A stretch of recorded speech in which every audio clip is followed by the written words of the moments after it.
we jump right into the podcast, thanks everybody for joining us. It is Halloween, and most of us are dressed up. And I don't want to single out the person that's not dressed up.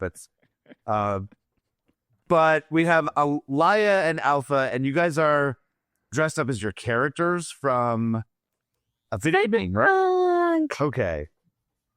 I've never played Cyberpunk, but Eliah is I've never met you, Eliah, before right now, and you are wearing contact lenses that are really disconcerting. Yeah, you're not the only person that they disconcern, especially when I'm putting them in, because I don't wear contacts. So it's strange. It's a strange process for me to put them in, and it's a strange process for me to look in the mirror. Is this your first time wearing like contact lenses? No. I've done it twice before. I don't wear contact lenses, so I don't wear glasses. I'm not used to things in my field of vision. So it's. Do you see anything? It's white. Oh, I love that. That's my Back to the Future. Giant and happy. It's just I have a halo. I have like a ring around my hands. I've never worn contact lenses myself, and I guess we're going off on a little bit of a tangent. I read a Mad magazine when I was like 7 years old, where it was somebody like lost their contact in the back of their eyeball, and there's a drawing of a guy like pulling out their eyeball and like really digging back into the retina to get it out. It was one of the most revolting things I've ever seen. And when my mom told me she was switching from glasses to contact lenses, like I cried because I was like, you're going to lose your contact lens in the back of your eye. So Eliah, thank you for being brave enough to dress up in that terrifying way for us today. My pleasure. So which characters are you dressed up as? I've never played Cyberpunk, unfortunately. Maybe Adam can tell us. I have. So it's a big game.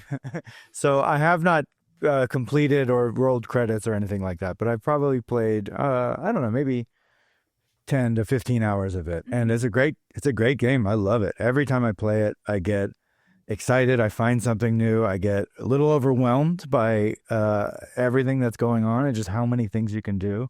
It's a whole commitment to go through that game. Yeah, I don't want to get it wrong. Hanako Arasaka? Yes, that is right? Correct. How should I say it more smoothly? Hanako Arasaka. No, you're saying it like perfectly correct. The American way would be Hanako, that I hear a lot. But no, Adam, you got it right. All right. And I'm assuming, so if you've played 15, 20 hours, then I would assume that you haven't met Hanako yet. She comes out quite later in the game. And a lot of my family members still have not gotten to her. Mm-hmm. I watched some cut scenes and some, you did a great job. I loved it. I loved what I was seeing. Yeah. I want to get there. For our less video game literate listeners, that'd be like if you did the voice of King Koopa and you were bad at Super Mario. And so you never got to actually hear what your pal sounded like when they're doing King Koopa. Great analogy. And Eliah, who are you? The character I play in the Cyberpunk universe is somebody named Kurt Hansen. And if you're only 15, 20 hours in, you're not to him either. But he's the colonel of Dogtown. And once you get to that point, you constantly hear my voice talking to you through loudspeakers. And then eventually you meet me in the Blue Sapphire, which is like my area, without giving away too many spoilers. Basically, the bad guy you have to beat. I'm the main bad guy. I'm the bad guy you got to beat. Yeah. Okay. And I am dressed up as my character from Cyberpunk, Captain Crunch. I'm just kidding. I'm not in Cyberpunk, but I am dressed as Captain Crunch today. You always bring it like on Halloween. I've seen your past costumes and they're always so good. Thank you. I'm wearing a very insane costume that I made by myself. I wore it. I do a radio show every weekday, and I wore this costume throughout the radio show. We have footage of me doing the newscast dressed as Captain Crunch. Fortunately, there was no heinous crimes today or anything like that were diminished by me doing it in a stupid mustache and wild hat. So those are our costumes. If you're just listening to this podcast, you can always check out the video. Right, Adam? Mm-hmm. Yeah, on YouTube, youtube.com, search Clean Up on Aisle Podcast. Also, like and subscribe, and give us a like on Apple Podcasts as well. I did too. Yeah. Oh, yay. Yeah, I'm not wearing a costume. I got a new puppy last night, and I've also been moving back and forth all over the place. I did not have time. Yeah, he's very cute. He's asleep right now. But if I happen to run off the screen for any reason, you guys can keep doing what you're doing and just know that I'm dealing with. Can we ask what kind of puppy? Sure. Well, he's a mixture of stuff. I don't know if I can frame him. He's a mixture of like a Chihuahua and maybe like a terrier or something like that, but also just a whole bunch of different. I'm so happy. Hello. Yeah. He's a good boy. You are dressed up this morning as a tired and exhausted new puppy owner, Adam. Yeah. Congratulations. Thank you. All right, should we start the podcast officially? Are you all ready? Mm-hmm. Well, my heart melted already, so I'm done. Gingerbread Man down, Clean Up on Aisle podcast.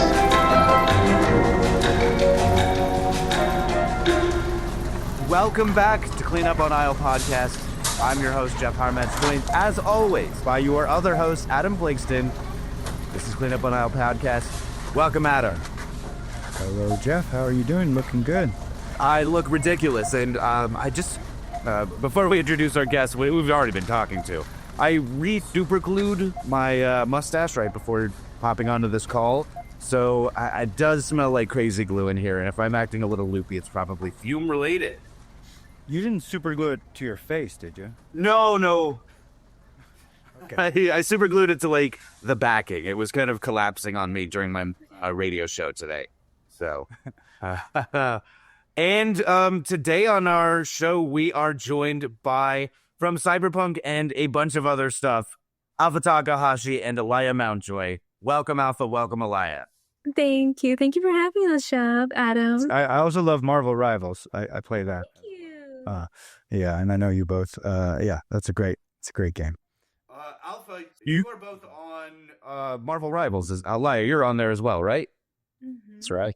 And I've seen Alpha dressed up as your Marvel Rivals character, who is, of course... Psylocke. Yes. Eliah, have you dressed up as your Marvel Rivals character very much? A little bit I have. He's done really well. Who is that character? I play the Winter Soldier. Okay, Bucky Barnes. As a metal arm. Both these characters I play have metal arms. I got something about metal arms in me. And like, so I'm not so much a cosplay guy. I'm definitely a Comic-Con guy, and like, I've done Halloween costumes where I've dressed up pretty seriously. Captain Crunch, of course, but like, some comic book characters in the past. How is the cosplay element or dressing up as a character you're playing going for you? Is that fun to do? So much fun.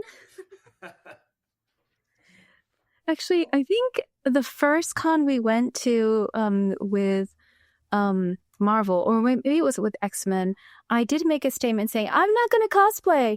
And then a couple months later, I'm just in full gear. And it's been so much fun. Yeah, I actually grew up cosplaying, just liking making a costume or wearing a costume. I really loved that as a kid and into my adolescence. And because I loved reading comics and all that stuff. So, along the way, as I became an adult, I sort of lost it. I sort of lost it a little bit. And these games have brought it back to me and have reminded me, I really loved doing this. And the problem for me is, I don't have the strength or prowess or elegance or grace that Alpha has, because when I wear the cosplays, they're extremely taxing for me. And every time I do it, I'm like, okay, that's it. I've had enough. This will be the one. And then, a week or two later, from Alpha's projects, like, you should do this one, you should do that one. And she will actually help me do it. So I'm like, okay, well, I guess I have to do it this time again. I love doing it, but it takes its blood of flesh for me, for sure. Taxing emotionally or taxing because fans are mobbing you? Physically, I just get hot, dude. I hope it's not okay, all right. taxing. Yeah, I don't know. I have to bear the emotional burden. Sure. Yeah. It's just physical. It's just physical. With the thing, it actually started when a group of us were invited to do a parade in West Hollywood, and Alpha and I ended up being the only ones who could actually do it. We could say, "You could do this, you could do it." Yeah, sure. And somebody said, "Why don't you dress up as your characters?" I was like, "I said, I know somebody's got an arm, and we can get it together. We can do it." So I said, "Okay." That was the first dip into the deep end of the ocean, because we were outside. It was Los Angeles. I was walking in black with a wig and a metal arm, and I just was dying. But I would always look over and see Alpha doing the dance of the butterflies, just floating down Santa Monica Boulevard. Choo choo. I think, God, if she's doing it, I can do it. I can do it. But that's how it started. That's how it began. To be fair, so Winter Soldier's like a guy with like a big metal arm and like a bunch of like artillery, military like armor and stuff. And Psylocke dresses a little bit more lightweight, is a bit more comfortable looking. But is that true, or is that just an assumption I'm making as a dude? No, that is so true. I think I got really lucky with all the costume, all the skins within the game. It feels like I'm just dressing as something I would wear for myself, and just choosing the right colors. So it's been even more fun for me, and I just, I've been trying to loop my cast into it, because I know they want to do it. I know they just want to do it, and they just need that little push. And it's just so fantastic when we see the reaction from the fans, the players.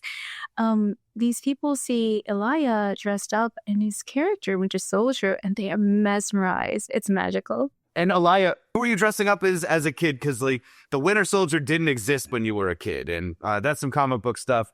Like Bucky Barnes existed. They brought him back in like the 2000s in Marvel Comics. So like you weren't dressing up as Winter Soldier as a youngster. That's right. No, I wasn't. I mean, the first costume I ever wore was Darth Vader, who just happens to be my favorite tragic hero of all time. So but I was, I was a young boy when that happened. The first costume I ever made was actually a Predator costume that I made out of duct tape and cardboard, and I had gotten some lasers, and I, had some I created we call them the shinks, the gauntlets, and it was pretty good. I did a pretty good job. Like looking back, I'm like, pretty good job. I was in my teens or whatever. I loved that. I loved that costume. I don't have a single picture, and I have no idea what became of it. It was that long ago. But that's when I remember going, what, I love this. And we put it on and we play. We lived in a cul-de-sac and had a great group of kids that we all loved. One of them dressed up as the Terminator, and he had put like a red eye over his face. And I was really, really lucky in that regard to grow up with a lot of like-minded, creative individuals. And we weren't, us kids, we were nerds to the core. We weren't mixed up in drugs and alcohol and rock and roll and none of that. We were playing role-playing games and running around too late at night, trying to avoid getting caught, because we would spray paint our squirt guns black and stuff like that. And looking back, it's not the greatest idea, but that's how we grew up. And so this really brings me back to my roots in that way. Awesome. And Alpha, were you dressing up a lot as a youngster, or is this kind of a newer thing? This is a newer thing for me. No, I was always in theater, so I'd put costumes on for theater, but not for myself. That's not something I do as a child.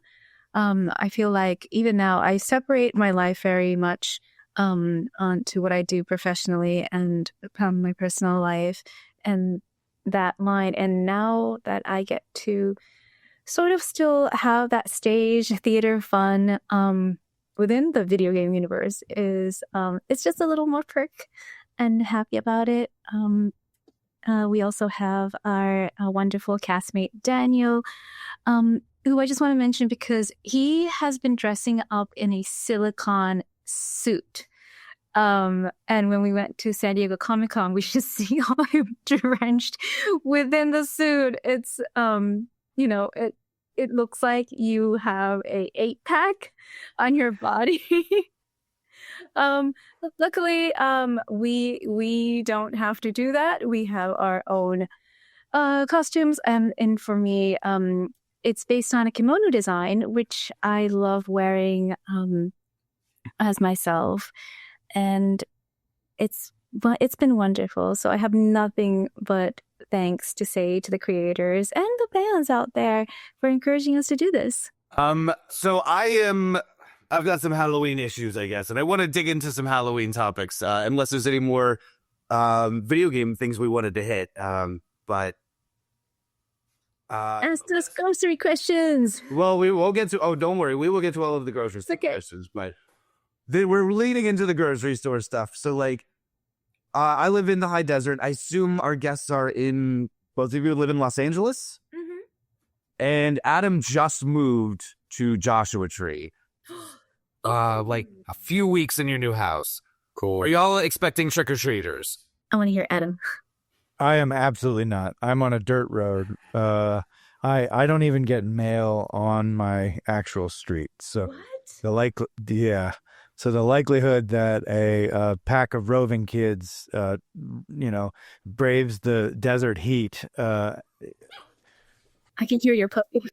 Yeah, I know something's going on. But what about you guys? I live in a large community, and there was a sign-up sheet for Halloween, but I am going to go trick-or-treating with our castmates' children right after this, and also Eliah's. So I did not sign up for trick-or-treating in my community this year. Usually I do, and we get a lot of kids coming to our doors. One year I actually went out wearing a costume and pretending as a kid with some of the children, and they gave me lots of candy. It worked. So, Eliah, I take it you were also going out trick-or-treating rather than hosting trick-or-treaters? That's right. Yeah, I also live in a neighborhood, a family neighborhood, and so there's a lot of kids that come running around. Yeah, I definitely reminisce the days where I was trying to fill the sack with candy aplenty, but no, we'll be going with one of the cast members and their kids and kind of doing the circles there. So I hope to be eating more candy rather than giving it away. I forgot to buy that pumpkin head plastic thing to collect the treats. I am so sad. I have no basket. McDonald's is doing these boo bucket things that I guess kids are absolutely obsessed with. It's a candy bucket. I'm sure it's McDonald's branded. It looks like Frankenstein or Jack-o'-lantern, and that's what the kids are filling up their buckets with these days. I'm hearing from the parents in my life again. I will go. I will go for that bucket. I'm furious. It's fine. I'll deal with it. I've never had a trick-or-treater in my adult life. When I lived in New York with Adam, we were roommates. Never had a trick-or-treater. Moved to Los Angeles and lived in an apartment in a family neighborhood where trick-or-treaters easily could have come. We lived in a small house in Silver Lake. No trick-or-treaters. When we lived at Joshua Tree, the blocks are long, but it's a family neighborhood. It's a grid, and we always bought candy and never had a trick-or-treater. And now we have a house with a weird driveway that no one knows how to get actually to. We never get new trick-or-treaters. I would love to have trick-or-treaters. How is that? What is going on? The desert is a little weird where our house is on a weird shaped plot of land, and it's not immediately obvious how you get to our front door. Mm-hmm. And then when we lived in the neighborhood of the desert, it was long blocks, but we always buy candy and just never really got the kids to come by. So my partner actually, she loves to buy the fun size bag of candy at the grocery store. She grabbed one and brought it to my job today. It's reverse trick or treat for people. Is that what she's bringing into for me for our studio? Probably, yeah. So Alpha, you do work with my partner as part of a non voiceover job. So, and my partner loves to go to the store and buy the little candy. Have y'all had any fun sized treats this year, or are you hoping to get some today? Well, getting them, if not trick-or-treating, or buying them for yourself.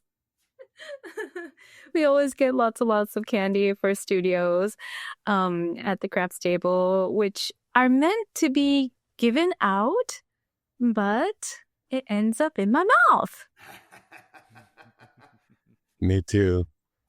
All right. Adam, you haven't bought any fun-size candy this year? Have you had any fun-size candy? No. And actually, you made me think that if a trick-or-treater were to come, I don't think I have anything. I have like a little bit of those grandma candies that are like wrapped and nobody really likes. I think I have those. Well, these ones are butterscotch, but yeah, as I could like. Wow, that's real grandma candy. Yeah, serve those. Grandma. Yeah, I don't know why I even have those, but that's literally I think all I. You're just gonna have to having to write checks out or something.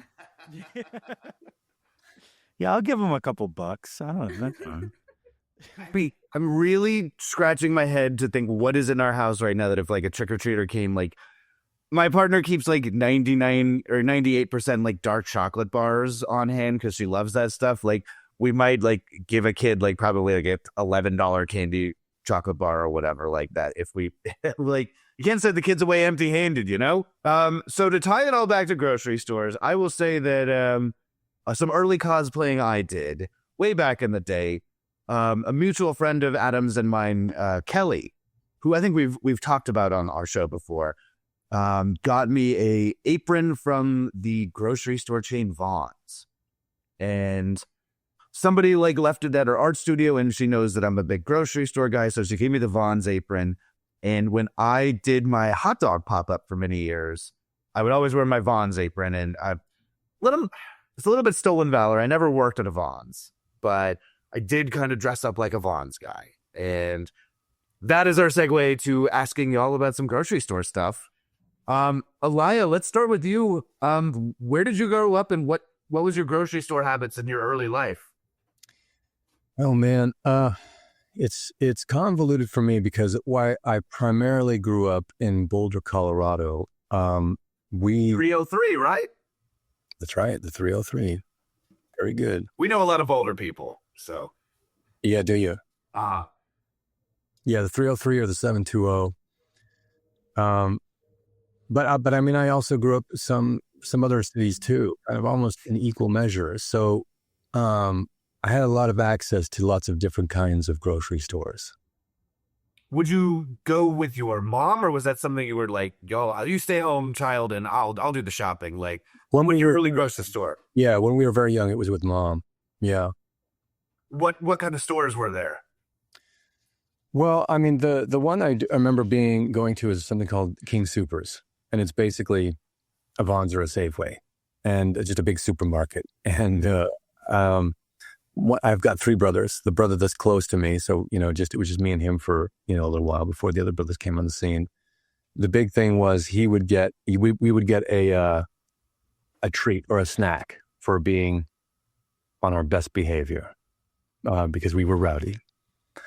And this grocery store had this.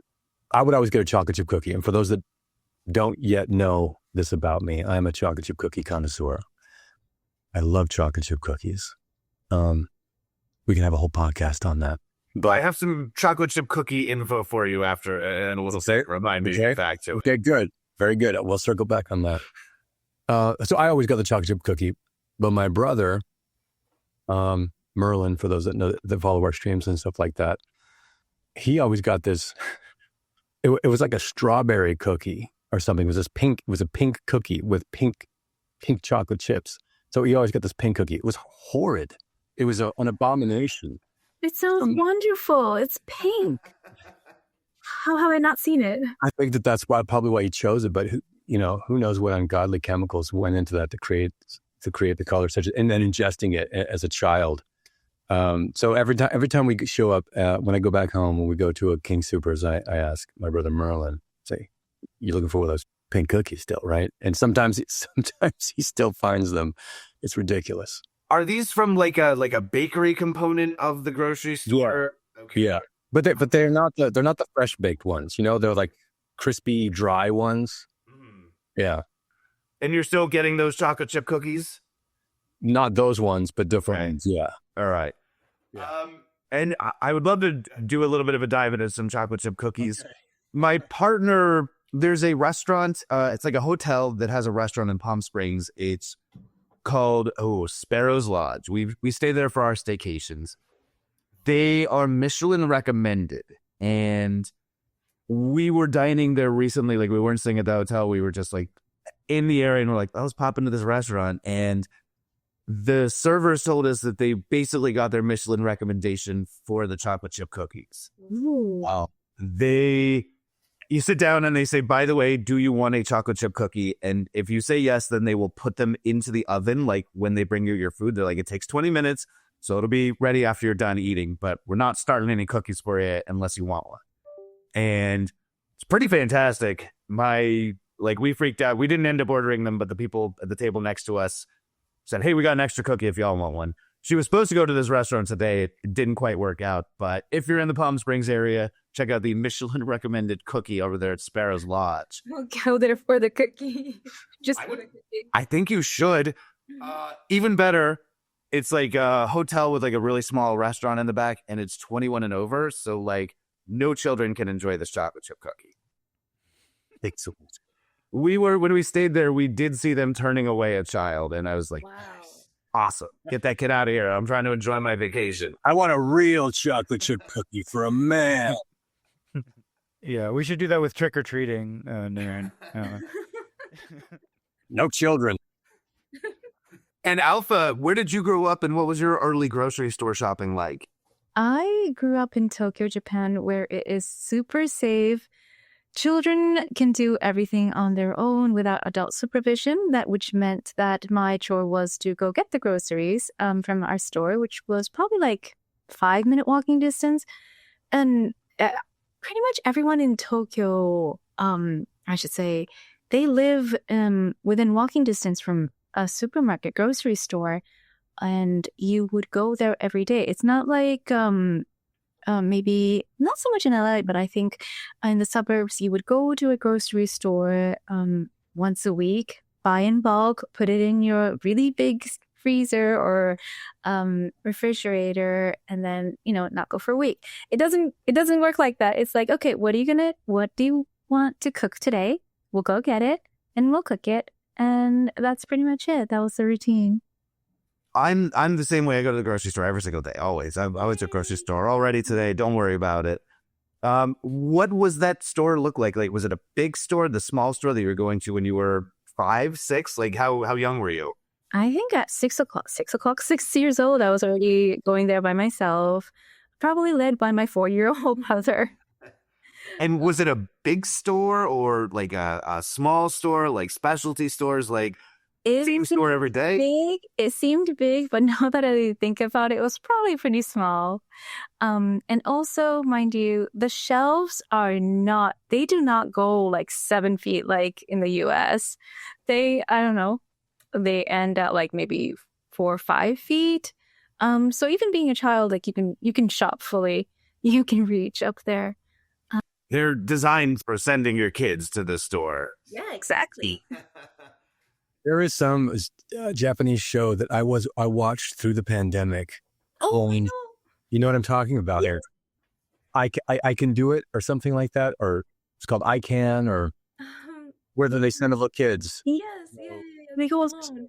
Yes. I remember them. This is crazy. This is some it's just you would never do that here, but there it's like, oh, Daddy forgot his lunch. Mm-hmm. Oh, walk his lunch to him and come back. And the camera follows them like the little kids. I just on this first. I watched that show. It was amazing. Like, are they sending the kids out for cigarettes and stuff, or is it's just lettuce, like radishes, beef, etc.? Yeah, something like that. And it would be like, what, 4 years old or so, 4 or 5. Really young. Yeah. My parents tried that on my brother once. Because the show was on, and we're like, okay, we'll try it on our kid. So I think my brother was 4 years old, and they sent him, maybe not even 4, 3.5. Like they sent him on a journey to the rental video store. And they made sure that my mom is following him to like go return a video and come back. And yes, mission accomplished. And this was at 7:00 at nighttime. I think it's actually, that's an amazing facet. If you can get a society to support, and you don't have to worry about, somebody snatching your kid or doing something horrible, or somebody driving into, that the society watches out for a kid, and you can trust them and empower them at that age to go return the video. I think that just sets somebody up to be have a whole other level of responsibility and ownership over their destiny, and I think that's beautiful. Alpha, do you feel more responsible than a lot of your peers now that you're working in America? I don't know. Responsible? Like a big adult? Yeah, did your early grocery store shopping instill like a sense of pride and responsibility in you? Like, do you look at us Americans who didn't get to go to the grocery store alone until we were 18 and say, these guys have no idea what they're doing? Well, actually, I went to the grocery store with Eliah yesterday, and I was reminded by him to buy food for myself because I am so responsible now that I can remember to shop for my puppy's food, which I think we both make food at home. Eliah makes food for his cats. I make food for my puppy, and so I buy all these things, and I need a reminder too that I also need to buy food. So no, I don't think the childhood memories are working for me.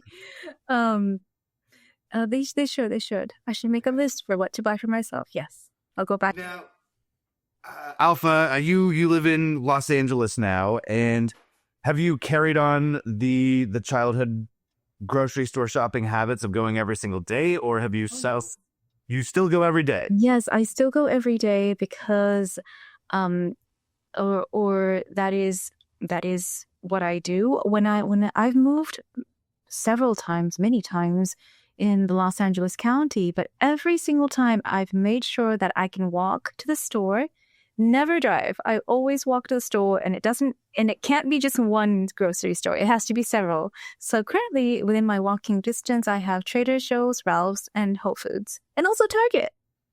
So you've got the whole gamut ready for you. Oh, yes. And I'm a big grocery store every single day guy. My partner does the same thing. Like, you never know what you're going to want to cook. And it does feel like I grew up going to the grocery store once a week. I know, Adam, you're a big once a week shopper, right? If that. Sometimes once every 2 weeks. But yeah, I'm a load up on stuff, Costco kind of shopper for sure. Yeah. A man after my own heart. Now, Eliah, you go once a week, if that? I go maybe once a month. I mean, What?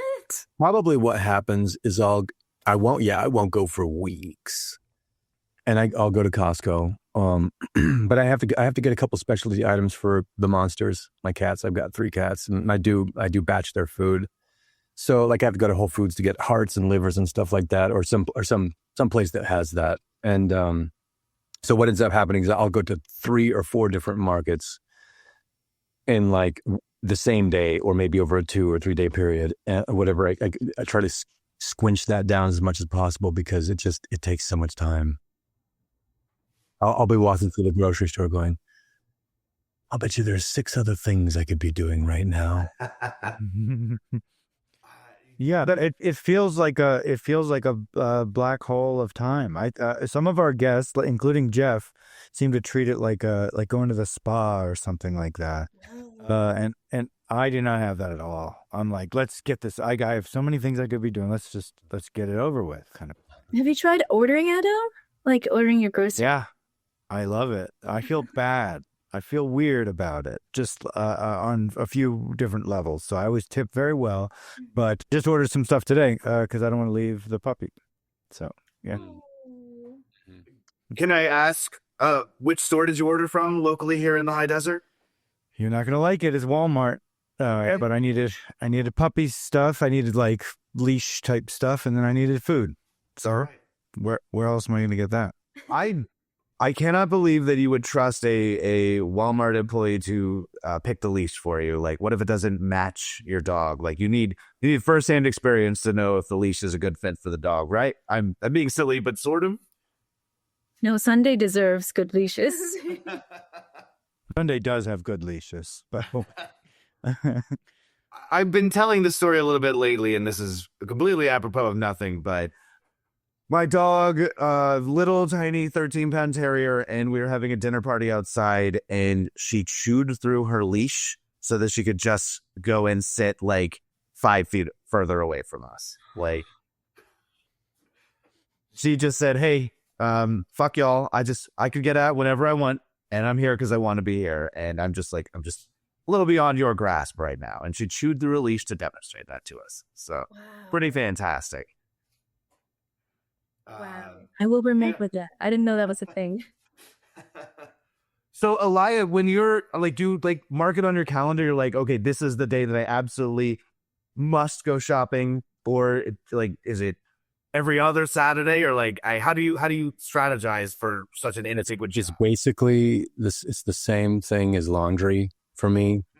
It's like, oh, I'm out of underwear, or it's time to do the laundry. Or, oh, the cats are down to their last, because I make a batch and I freeze all of it. And, when I pull that last one, I'm like, oh, man, I got to do this thing.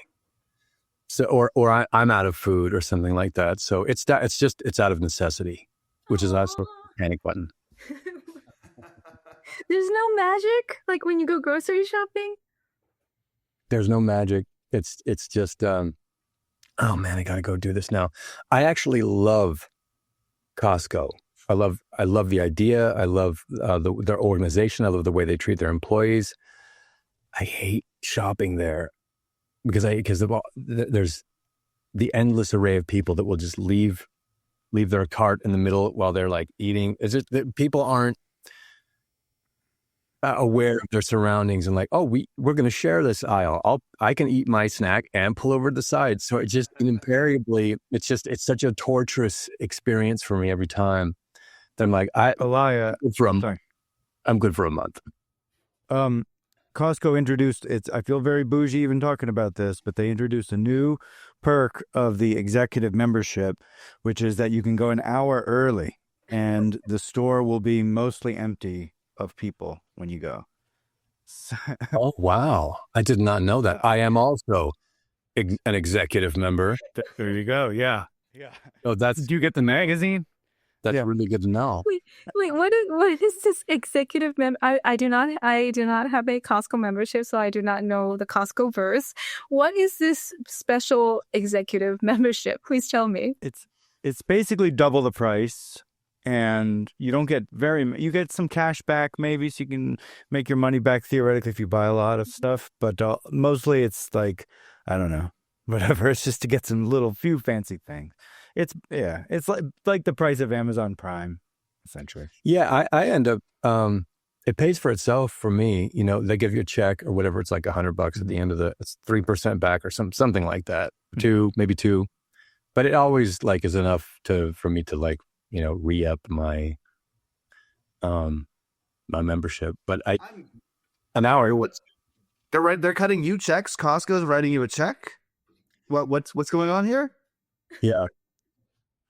Oh, you get a percentage reward for everything you buy. It's not like part of the credit card. It's part of the membership. And then you can get the credit card on top of that and get an additional. I don't have that one, but they'll give you cash back. So at the end of the year, they mail you a check, and you can either spend it. I think you have to spend it in the store, though. I don't think you can just take that to the bank. I think you got to. Sure. But I mean, gift certificate. That's a gift certificate. Yes, I guess so. By technicality. Yeah. Does it ever cover the cost of the Costco membership? Yeah, that's what I'm saying. Yeah. Oh, okay. Wow. I guess I'm having my mind blown a little bit. I've never been a member of Costco. As Groucho Marx said, I would never join a club that would have me as a member. But also, I don't live near Costco. And when I lived in LA, I lived near the most psychotic Costco, which is the Atwater Village Costco. Which very unpleasant visit. I assume a lot of people are going executive membership for that one. So is that one nuts? That location's nuts. in my experience, Yeah. I grew up in Long Beach, and I have very fond memories like of going to Costco with my dad. It used to be called Price Club back in the day, and like my dad would be like, "We're going to Price Club." We'd go every other week or so, and like really load up. It remains his favorite place. He still goes all the time to the one in Signal Hill, but it didn't. I didn't learn it from him, Dad. Like, I'm not a member, unfortunately, these days. There's none around us. I'm surprised Adam went spendy on it. I mean, whatever. Yeah, it's about an hour away. It's not close, but it's doable for once a month or once every couple months. Wow, that's like the opposite of me. No, I need to be able to see it. I can see it out my window. I can see my Trader Joe's. And what are you loving at Trader Joe's right now? What are they having? Oh, pumpkins. I got some pumpkins. I don't go with a plan. I go into a store, a grocery store or anywhere, and the store tells me what I need. So, oh, this is what we have this week. I'm like, okay. This type of totally. Yes. I feel you on that. It's like, you kind of go in with a vague plan, but you're like, I was going to make like, this kind of dish. I was going to make broccoli beef, but actually like the fish looks really good. And I want to do something with like the tilapia or something like that. But, it's like, I was supposed to go get croissants and I came back with a broom. It smells like cinnamon, but what happened? That's a little more chaotic than I'm getting up to. I'm answering to my partner who and she would not tolerate such shenanigans if I'm coming back with the magic beans and things like that. So we are talking today about green tea, and I guess I wanted to specify a little bit, like, we'd hit some big topics on this show, and I think tea is too monumental of a topic for us right now to really dig all the way into. And we had to like kind of subdivide and hopefully subconquer, I guess. So we wanted to really stick with green tea. And I don't know, do y'all drink green tea at all? I do. I drink a lot of tea, and I think Eliah drinks more matcha than I do. I'm pretty sure. I do love matcha. I do. I love coffee, but coffee doesn't love me back the same way matcha does. I just feel good on matcha. And I mean, I guess this is, we will dig into the history of it all, but like, I think I know what matcha is. I mean, I learned about what matcha is today, but if you asked me like a few days ago, I would say it's just like a more concentrated green tea. I mean, describe what matcha is and why you like it. I mean, I'm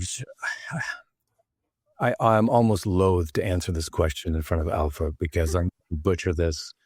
But yes, it is. It's not like in a tea bag or in something that you would seep. It's a powder, so it is more of the plant particulate, which I think you probably get more minerals and nutrients from that. But it also provides a more robust taste and also a thicker viscosity and consistency. I've also found it easier to kind of froth, like if you wanted to do a latte. It's more bold and more I don't know the word unctuous. It's just more full and robust, and I just love it. There's also it works great on like a tiramisu instead of chocolate powder. I come to understand it's a good substitute for that as well.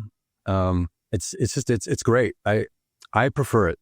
I like it. I just feel good on it. I feel the quality and the consistency of the caffeine. It's not that sharp like coffee. It's like bing, and then it just is like a nice summer breeze that takes you all the way across the lake. Beautiful. I don't know. I've had a little bit of matcha here and there, and I'm having my own struggles with coffee in my personal life. Like, I guess my professional life, but like I was off coffee for a little bit and now I'm back on coffee and I'm drinking like real dog shit coffee. Like it's office, big nasty coffee pot that's got, 7 cups in a go in it. And like we grind our beans at the radio station I work at, but like that's better than like, the freeze dried stuff. But I'm struggling with coffee at the moment. So, But you have so many good coffee places in Joshua Tree. I know, but none of them are open by the time I need to get to work. Oh, you're right. I get in at 5:15, 5:20 most mornings, and if there was anything that was open, I'd maybe consider it. And like, I used to have cold brew before I would go in, but I've kind of resigned myself to drinking, dog shit coffee. Is it because of the acid, all the acid from the coffee? Is that what's getting you? Yeah, I when you talk about that sharp caffeine high, that's definitely something. But I got off of it around New Year's, and previous to that, I'm like, I'd drink 4 cups of terrible coffee and then be sitting around at like noon being like, oh, why do I feel so sick? Why do I have such bad acid reflux? And I'm like, because I drank 4 fucking cups of coffee today. So, yeah, when you're making the matcha, it comes in a powder, right? Mm-hmm. So how are you using matcha in the morning? Like what's your tactic? Well, yeah, sometimes I'll just do that and hot water. I mean, that's it. If that's all I have time for. But if I've got time, I do have one of those little frothers. I love lactose and milk, and I love that stuff, but it doesn't love me back, especially because I use my voice a lot. So it just makes me gummy and clicky and like really, phlegmy. So I kind of have to steer clear from it as much as I can, so that when I do participate in it, like say I want to get an ice cream or something like that, it's not putting me over the edge. But it's definitely something that matcha being really, really kind and versatile in terms of, I got 30 seconds to get my caffeine fix. I take a scoop of this, hot water, good to go. But it's like, I've got time. I want to create a more enjoyable and elegant experience. It's the quality of the powder is also such that it's not. So, like some stuff, some powders are clumpy, and you've got to work at really kneading them out with the back of the spoon against the edge of just to kind of get it all. Somehow matcha readily dissolves, and it doesn't, and it doesn't also. Some of it does settle, so I will keep kind of a spoon, just so I can get a little swish for each sip. But it really it dissolves very nicely in the water, or what will I mix it with? Sometimes I'll put it into a shake. But the other great thing about green tea, or specifically matcha, is there's a lot of antioxidants in there that will go in there and take out free radicals. And like, what does that mean? I can't biochemically break that down for you, except that I just feel good. I feel good on it. I feel better on it. I certainly feel better on it than coffee. I do prefer coffee's taste. Whatever it is, the smell of coffee, I love it. But matcha is not that much of a second in terms of flavor and taste, and it's so much more kind to me that it's easily become my favorite, my go-to. I'm going to use that line. Matcha is kind to me. I'll wear it on a t-shirt. Adam, where are you with green tea right now? Well, first of all, I gotta apologize. I have a feeling my internet's gonna go haywire. I'm all out of sorts today. I don't have a costume. My puppy's ripping up a pee pad, and anyway, it's gonna go down. But I like matcha a lot. I don't order it that much, but every time I do it, I'm like, this is delicious. It's got that kind of earthy flavor. I don't know. It makes me feel like connected to the earth. And I don't know. That's probably the type of green tea that I consume the most. Besides that, I had like a Chinese restaurant or something. I always enjoy it, but then caffeine always messes me up late at night, so I always have to drink it less than I probably would have wanted to. I love green tea. I got into it, and I want to explore this a little bit. We'll come back to this topic as well, but like the first few times I saw green tea, I was like, hey, what the heck is this? And I like drank a lot of green tea as a teenager, and these days I'm not drinking it as much. I drank it a lot in New York when green iced tea was super available. Like that was how I was starting my day. I never got into coffee until I quit smoking cigarettes when I was like 30. So I would get the green tea when I really needed like a caffeine hit back in the day. I would get the Ito En mint green tea from a bodega on Graham Avenue in Williamsburg, right by where I would get the bus. So I'd pop in and like, that was my special treat if I needed a little boost if I've been partying too hard in the evening. So I didn't know they had mint green tea. I don't see it very much. I'm going to be honest with you. And we that rocked my world. I think I don't want to diminish the quality of the tea or anything like that, but it had a like Lucky Charm marshmallow kind of vibe to it. Like it was minty and nutty and sweet. Like, it was an unsweetened tea, but like there's just something about it, and it was like it had a nostalgic kick for me. It gave me the little kick in the morning, and then it wasn't that expensive, and like I was reliable. I could pop in and get the Ito En bottle, and I never see it anymore. I'm so curious. Wow. Have you ever seen that one? Not mint. Okay. We'll have this in the research, but I think Ito En opened. I don't know if their first office was actually, or a U.S. office at least, was in Brooklyn, but maybe it was like part of some kind of like pilot program, or it like could have been. Yes, they were testing on you. I bought enough of it that they should have continued it. Every time I would see it, I would buy it. So I loved it, and rep to that flavor. Haven't seen it in a minute, but I make mint green tea iced at home from time to time just to try and recapture those early New York days. So Alpha, where are you at with green tea? So green tea and I, or tea. I actually just did a count this morning of the tea on my shelf, and there's 15 in a row, 15 different kinds of teas. I have cans, and then I had 6 shelves stacking up. So that's higher than the grocery store. So I have quite a few variety of teas. So I appreciate you, Jef, like breaking this up into segments. A lot of my tea there is green, not just the Japanese green, but I also love the green Taiwanese oolong teas, which I think that's actually officially categorized as blue tea. But when I say green, I like that as well. It's very light and fragrant. And every year, for the spring and fall season, I go to Japan and I work with the Tokyo Arts Council, and I guide people through tea experiences in English. So I talk about tea fairly a lot. I grew up having a tea ceremony master as my mother, and it was just a part of a daily ritual, I guess. Having tea, going to my grandmother's would mean that I would have really, really good green tea. And that's probably because she knew the exact temperature it would have to be steeped at. This is not matcha. This is the more fine, like spiky green tea. And they have a beautiful dark green color. When it's fresh, they look shiny. The leaves look shiny, like tiny, shiny needles. And every time she'd steep tea, it would be perfect. And this is because if you steep the green tea at a higher temperature, it becomes bitter.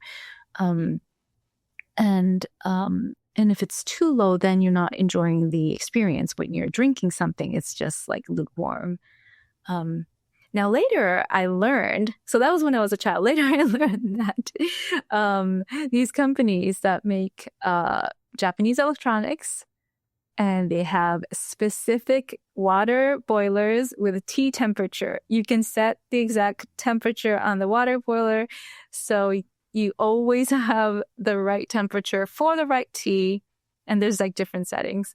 And that's what she was using. I found this out after she passed away, and I was like going through her things. I was like, oh, grandma's secrets. Is it like a color dial, like turn it to blue for the that oolong tea you were talking about, or black tea, or there's a little green, just point it to the green window and it'll get No, it's more sophisticated. It's like has a bunch of buttons, and then it will be like 198 degrees, 175 degrees. It's very specific. I was just in Paris, just as a quick aside, and one of the guys we were sharing a big loft with was a world champion barista.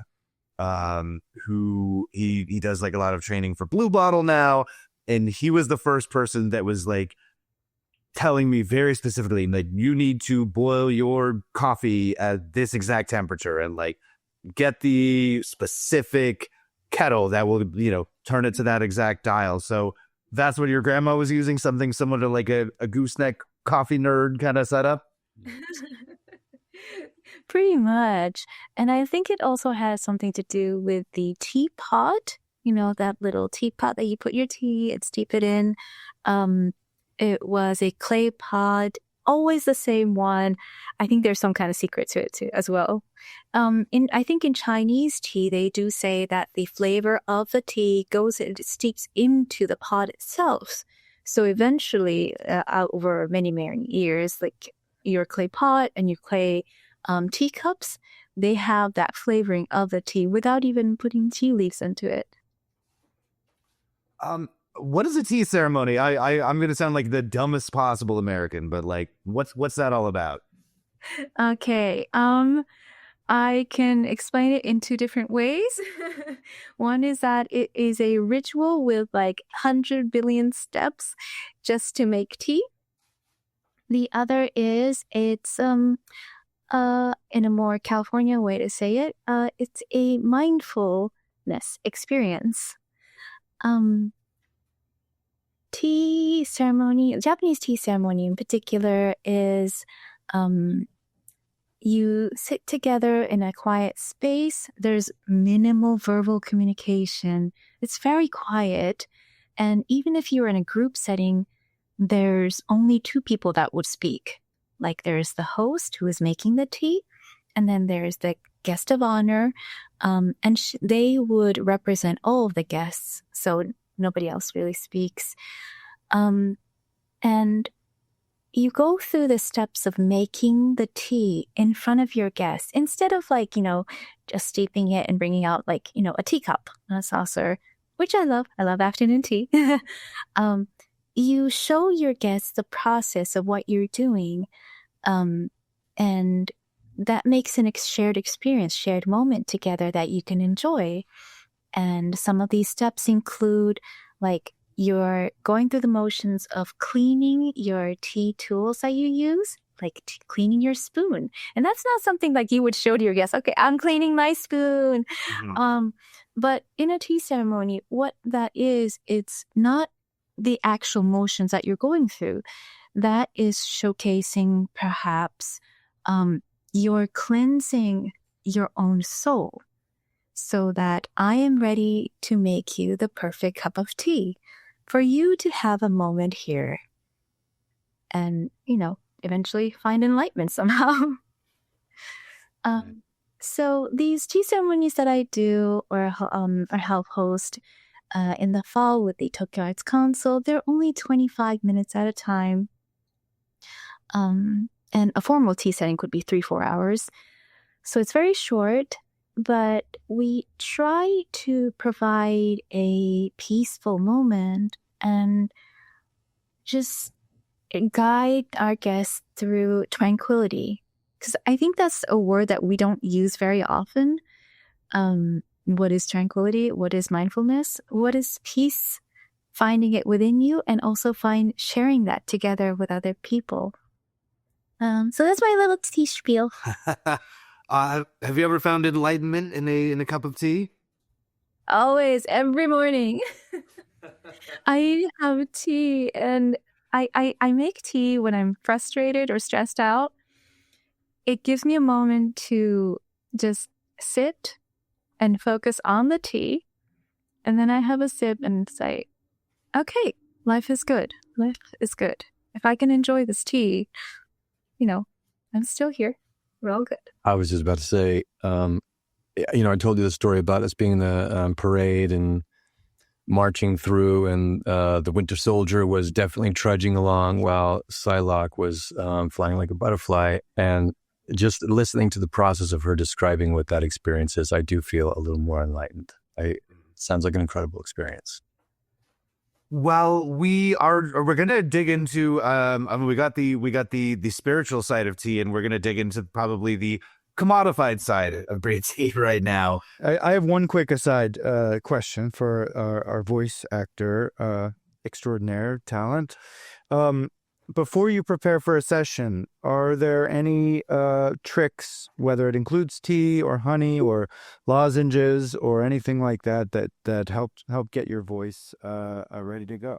Mine is tea. I have tea bottle. Like I have thermoses so I can carry my tea into the session, and it's always warm tea.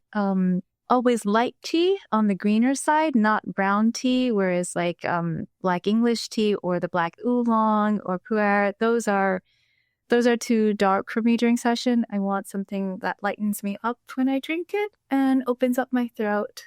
Eliah, go. It's funny. I have a whole regimen that I do because a lot of the stuff I have done is vocally stressful, and I've had to try and learn how to mitigate that and manage it so that I can continue to work.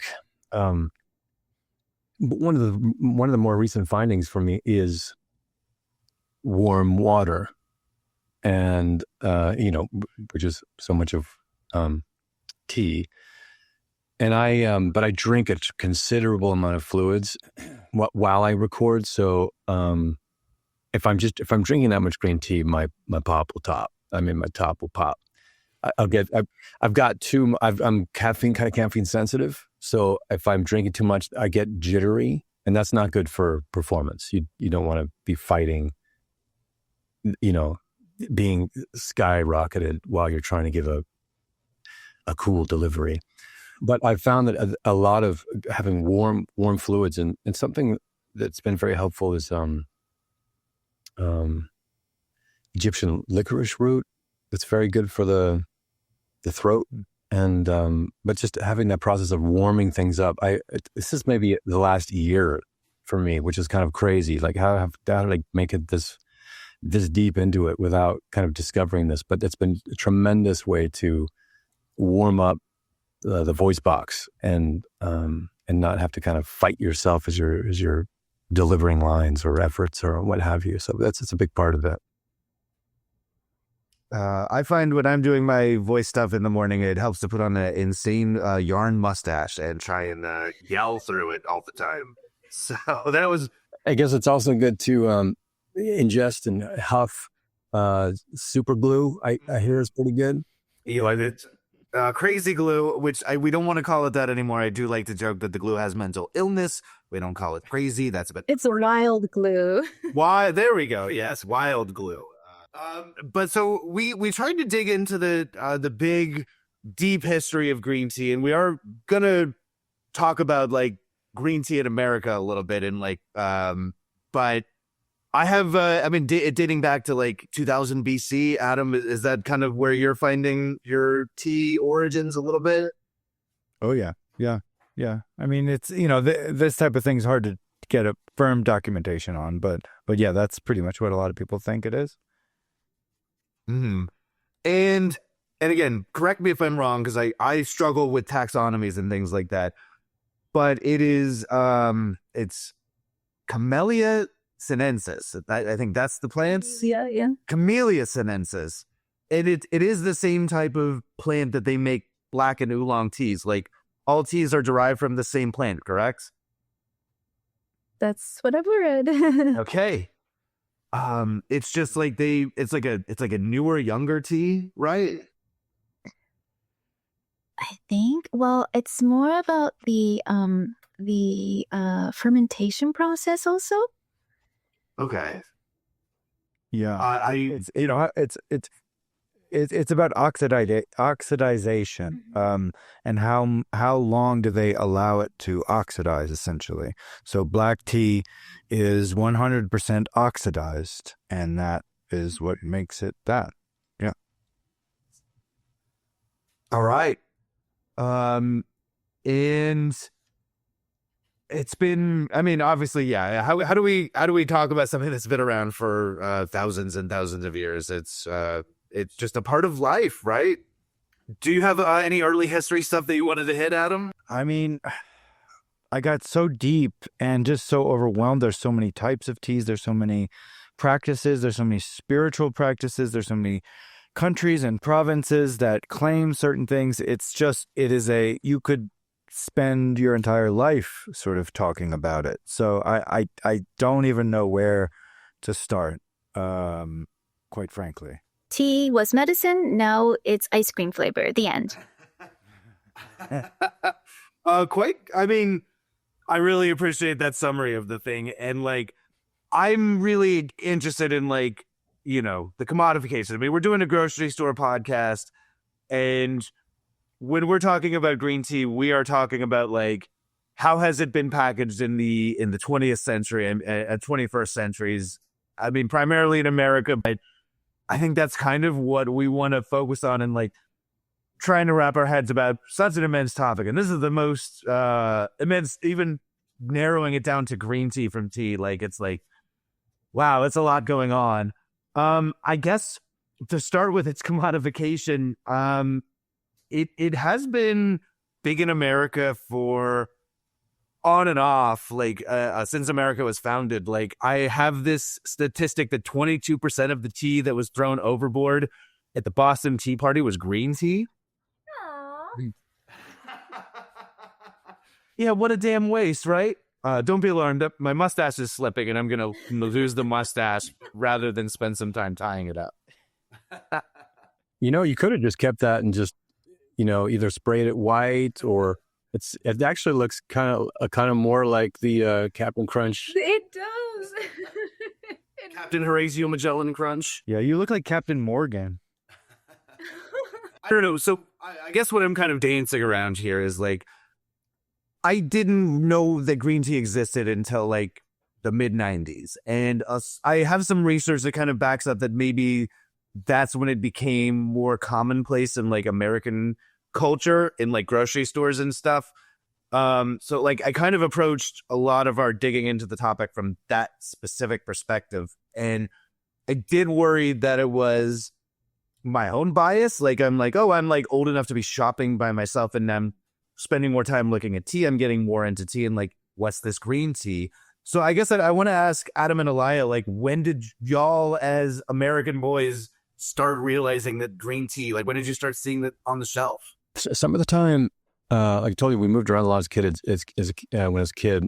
And one of the places we lived was Vancouver, British Columbia, which has a lot of diversity. And we would go to this Chinese restaurant that it's called Snow Garden, and it was I remember loving it. I've always kind of loved Asian cuisine. I had a penchant for it, and they on the table they would have green tea, but there was the green tea where you would hold the top and pour it, and it still had the little flecks of the tea in it. And I remember being like, are those supposed to be in there? But everybody was drinking it. And so I was like, oh, drink it. And I remember that being a strange thing, but now being like, oh, of course, yes, that you should drink. That's what you're drinking. You want to drink that. And so I think that's probably when I first came onto my radar. So I would have been, I would have been a boy, but I don't think I would have had that experience in like a landlocked Colorado. And it wasn't until, maybe, I don't know when it would have been, when all the rage of like the antioxidant things that we were talking about was taking over. But I did have an early introduction to it. All right. I did see, I think it's a, modern pop culture thing where they were actually like saying, oh, fun fact, you might not know this, but the tea that you're getting in a lot of Chinese restaurants is green tea. So if you're trying to have that kind of tea at home, look for green tea. And I'm like, I do think maybe it wasn't so common in America until more recently. People are still calling it the fun fact of like what that tea is all about. So, Adam, what was your first exposure? It was definitely a Chinese restaurant. That was my first time drinking it, and I remember loving it. I remember trying to recreate it at home. So the issue of it being the water being wrong and it being too hot and then it's getting bitter was like very apparent. So I could never capture the flavor that I was going for. But now maybe I know that I need to get the fancy Japanese water heater. Oh yes. Off the top of your head, do you know the temperature that you want to do green tea at typically, like the range, Alpha? I recommend 80 degrees Celsius. What is that here? Not a clue. 170 maybe Fahrenheit. Because it actually should be lower than that. But I prefer that because I don't want cold tea. Well, I don't know. I feel like maybe us American boys are kind of hitting green tea at like that kind of time in our life. I don't know how old Eliah is, but like I remember clocking green tea initially as a Californian, like in the 90s, like early teens. You know, I'm sure I had it once or twice before, but like I really started clocking it then. And I think I started seeing it on like grocery store shelves, like 1990s, and being like, I would like to try this. We have a website that we love for grocery store news, and I went through their archives and I found the very first mention that they have of green tea, and it is 1995. This is an article by Richard Turksick from November 13th, 1995, where he talks about new tea styles that are coming to like mainstream American grocery stores. He says very specifically other varieties such as peppermint, chamomile, licorice, and green teas, products that once were relegated to the shelves of health food stores and tea shops. So I think like for like a mainstream casual like American shopper, you know, you're starting to see green tea on your shelves in 1995, and like obviously we've had specialty stores in America and in California and stuff, but as a kid I wasn't going to, you know, Japanese tea stores in Little Tokyo and in LA to get my tea. So that's kind of where my exposure came into it. And then I know we were talking about the Tea Party having some, the Boston Tea Party having some tea thrown over, but like in the 1800s, rather, the 19th century, green tea got really big in like America as well. And there's these very funny descriptions of like white Westerners trying matcha for the first time that I really wanted to share. This is from a PBS article, and there's a lot of accounts of trying green tea for the first time. This comes from a wealthy Canadian tourist named Catherine Schuler Baxter, who detailed her experience at a matcha tea gathering in her 1895 book. And she says, and I think this is very funny, and sorry to all the green tea lovers, but very few Europeans can drink it without feeling very unhappy. She says that the taste is not agreeable and that it is so intensely strong that it is sure to disagree with them if they do manage to swallow it. So I think that's so funny. And like, Alpha, if you're doing a tea ceremony for like a white person that comes over from America and you're translating it into English, like, do people react badly to it, or are they all into it? No, they love it. They enjoy it. And I think that also has a lot to do with perhaps, you know, when that note, the comment was written, I'm not sure if the person making that tea knew how to you know, go about making the tea. There's, you know, aside from temperature, there's many steps of how to make good tea. And if not well done, it will taste terrible. So I think it's completely understandable that someone says, okay, it's not agreeing with me. When you came to America, when did you come to America for the first time, Alpha? For the first time? First visit when I was in child? But not that back. But I came here for college, and when I came, I did bring my tea sets. I've always had it with me. My tea master, my mother's master, she'd gifted me a travel set that I can bring to the U.S. make tea for me and my friends. And I did just that. And I think I created a different impression of what a tea experience is for them. Because I do remember that when I was in college, Arizona green tea was popular. And what's your impression of American tea in general and Arizona green tea in particular? Arizona green tea. Okay, well, American green tea in particular. I didn't have any other green tea options until I came closer to Sawtell, which is where all the Japanese stores are at. But when I first tasted Arizona green tea, because I was like, oh, it's green tea. I was like, it's sugar. Mm-hmm. It's I don't know how else to put it. I feel like it was closer to Kool-Aid than tea. I did not dislike it. It was just very, very different and foreign to me. So that was Kool-Aid tea is a good way to put it. It's the American version of green tea. I mean, that's what we do. We take stuff from other cultures and add a bunch of sugar and corn syrup to it, and gussy it up with lemon and lemon. Yes, you're right. Yes, it's like a nutty lemon, that Arizona green tea, right? It's like such a particular flavor that I've only tried it once actually, and I will never forget that impression. And I really think that was also one of the big things that brought green tea into the American consciousness. Like, Eliah, when was the first time you had an Arizona green tea, right? Yeah, I'm sure it was high school. I think that's when it was popping up for me. And it was the same. It was like, I've never liked things that were too sweet like that. I like things that are a little more watered down. So yeah, Arizona green tea is, I think Alva put it best. It's Kool-Aid. And Adam, did you do Arizona green tea? Oh yeah, I loved it. I mean, I haven't had it in a long time, but in high school I would drink it a lot. So, and they, they keep the price reasonable, so that's cool. Are you still around? Yes. I haven't seen it. The owner is insisting on keeping it the same price, right? Wow. Yeah. Although stores often will like throw a sticker over the 99-cent symbol.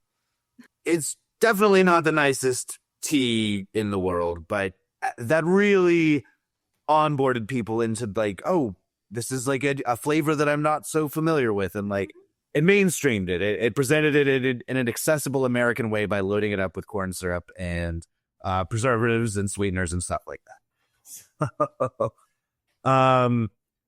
And I'm always very interested, and I don't want to diminish the matcha trend right now. And I know we've spoken really prominently about matcha and like why it's good. And I listening to our matcha talk, I'm like, I got to get me some of that matcha. But I have this theory that like American culture in particular, like we want to revisit what we had in a childhood in a more sophisticated way. Like we're talking about the Winter Soldier, and like it's the grittier version of it's a more grown up version of a superhero, and like matcha maybe is that more grown up version of the Arizona iced tea that us like American kids grew up on. We're like, yeah, that really hit back in the day, but can we do it like better and more refined and maybe a bit more sophisticated? I think it actually literally had the sophisticated adult version yesterday. It had It had a matcha lychee lemonade. It was a mocktail, and it was good. It was matcha. It was sweet. It had lychee. It was lemonade, so you have that lemon flavor.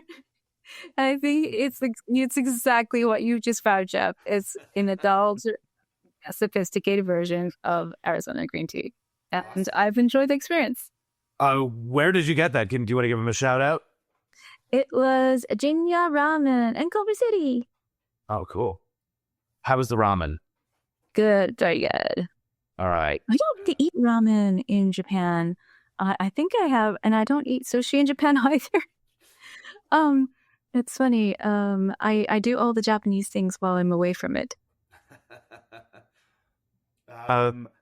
I do an early green tea kind of promotion aside from the Arizona stuff.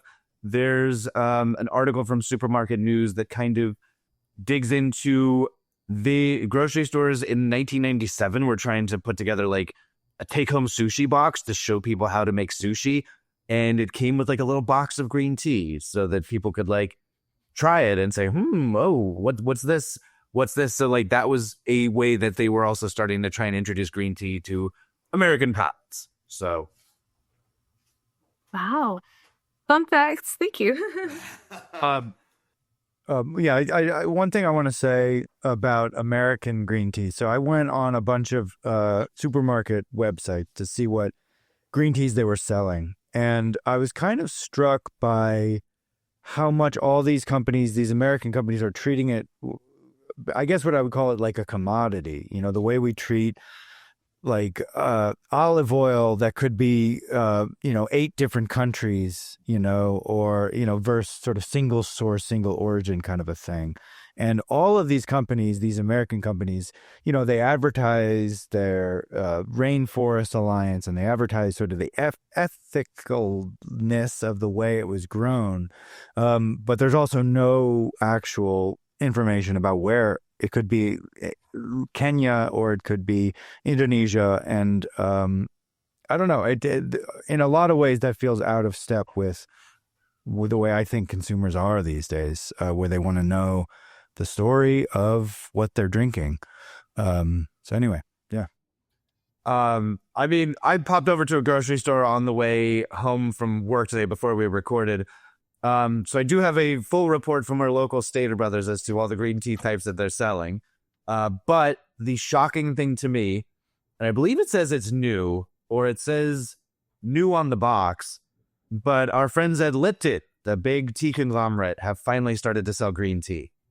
I don't know if you can see this, but how do I hold it up to the camera? There we go. It's a Lipton brand green tea, and it's brand new. It's our signature blend, and it's already on sale. Yeah. They're probably introducing it, but I mean, when I think of like totally basic tea, I think Lipton, and now that like Lipton's in the green tea game, I feel like it is about as mainstream as it's going to get. I mean, it'll only get more mainstream, but once it's mainstream, it's just mainstream now. And I just thought that was pretty wild. I'm honestly a little surprised it took Lipton this long to get into the green tea game. If this new sticker is accurate, that it's 2025 or I'm surprised they never had it before that. Like it seems like they would have everything already. Mm. But even so if y'all aren't familiar with Stater Brothers, it's not really a store that's in Los Angeles, but it's based in San Bernardino. And like, I grew up with them in Long Beach. It's more the outer Los Angeles area, but it's a pretty, mainstreamy grocery store. It's not like, not so much specialty projects, but they had a pretty sizable matcha powder section, which I was surprised by. Wow. Which I think speaks to the mainstreaming of That's where it is. Matcha is very hard to come by in Tokyo right now. I just went to Tokyo. I had the misfortune of not being able to buy matcha. They are all bought out, sadly, by people visiting the country. And my tea ceremony masters were telling me that they're having a hard time securing matcha powder for their ceremonies, which I thought that was a very interesting fact. Also, minor note, there is no such thing as ceremonial grade matcha. Okay. Yeah. I don't know where that commercial phrase came from. Eliah, where are you getting your matcha? You're not finding a shortage, are you? No, but I believe that that's happening because I know even through through the pandemic, lots of different alcohol companies were running shortages on things because everybody was consuming it all at the same time. And as soon as somebody, a podcast talks about something and it makes it super mainstream, and then pretty soon everybody's ordering it, and they've depleted everything on Amazon and all their suppliers, and that's kind of how the flock of seagulls goes, right? So, but I know I haven't had a problem finding it. But I do think there are different grades, and if you can get a little bit better one, I think it matters, and particularly when with that bitter aspect that we were talking about. But just like anything else, hopefully you get what you pay for, but you're not paying more than what you want. Oh, there are grades. No, there are grades. There are grades. I'm just saying that there's nothing lower than Jef and Adam, I know that Alpha and I do have this next event that we need to get. So I'll hate to show us. We're ready to wrap it up. We didn't really get to touch on green tea ice cream, but thumbs up or thumbs down to that. Haagen Dazs, recommend. I love that one too. So, any final thoughts on green tea? Oh, it's so good for you. It's really good for your health. I always say that, keep drinking tea, drinking green tea. It's just like apples. It keeps the doctor away. And I see this in my tea ceremony teachers. They are happy, healthy, and they keep going until their hundreds. Eliah, any final thoughts? Just like Bucky Barnes, that's probably how Bucky made it to being over 100. Well, because I know certainly Kurt Hansen has made it that far because of the cybernetic implants, not because of the green tea. But I just think overall, what I love about green tea is that in the modern age, where life is moving faster than ever, oftentimes the most available way to connect with people is through this digital medium, which is great. And it also makes it hard to connect. And finding moments in your life to be able to have something to connect with another person over, like tea, or even just create a special ceremony for yourself to set yourself off, set your day off in the right possible step. Or if you're able to engage, or somebody who is able to provide for you a ceremony that helps lead you towards that meditative, blissful state that Alpha was talking about. I think that does all of us an unfounded service that's lost these days, and it's easy to feel that kind of vacuous space where you need to connect, you want to connect with people, but it's harder than ever. So if you can find these little pockets that helps you connect with people, and it just happens to be over tea, more power to you. Adam, any final thoughts now that you've jumped back and joined us? No, just that my puppy went from being really rambunctious to being really cute and sleepy. So, so that's the puppy update. My final thoughts are that Ito En should bring back the iced mint green tea, the best thing I've ever drank in my life. It's so good. All right, Alpha, where could people find you if they want more of you? Japan? No, like what social media or where can people track you down? I mean, you visit Alpha in Japan and do the tea ceremony for sure. Yes. Absolutely. Yes. Oh, a couple of people have come to my tea ceremony in Japan, and they recognized my voice, which was mind-boggling to me. Anyways, you can find me maybe on Instagram for photos. I post tea photos there at alphatakahashi.com. Wait, no, that's not it. I don't have a website. At Alpha Takahashi. And Eliah, where can people find more of you if they want to? I'm the same thing. It's just my name on the socials, Eliah Mountjoy. People like to put a J in my name, but there is no J. It's just Eliah. Eliah streams a lot on Twitch as well. Yeah, we do. Me, our brother, Danger Marin, aka Daniel Marin, Jordan, who's also part of the cast, and a couple other people who are kind of gearing up to do it. We also stream the game. We stream Marvel Rivals. I'm also in the beginning stages of a playthrough for Cyberpunk. So, Adam, I know what you're talking about feeling overwhelmed when you step into that world. But I grew up with gaming. I love gaming. It's a big part of my life. And so if people are interested in that and they want to come check it out, you can find us. Mine's on Twitch. And it's my name, Eliah _Mountjoy. But it's the internet. It's easy to find us. So thank you so much for having us. Thank you so much for joining us. This has been Clean Up on Aisle podcast for Adam Fligsten and myself. Thanks for joining us, and shop well. Shop well.